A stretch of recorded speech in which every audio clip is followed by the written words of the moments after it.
So new arrival tayo ngayon mga brother. This is a 6M70 new face, manual transmission, wing van, tapos original molye po siya mga brother, ano. So 8 stud. So palibutan na natin to mga brother. So kung mapapansin nyo, napaka-pogi nito dahil sa mga chrome na meron siya.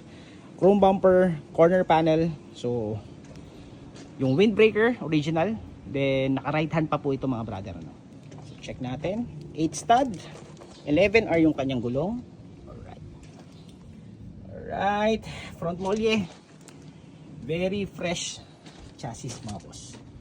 Alright, napaka ganda. Gaganda pa ng gulong niya mga brother, no? Single differential. Alright, napakaganda.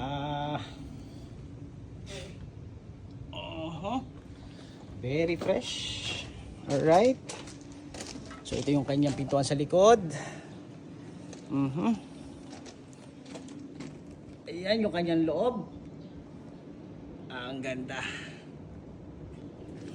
So kung gusto itong unit na to, PM lang or kontakin kami sa number na nandiyan sa screen. Diba? Have a great day and God bless Philippines. Thank you.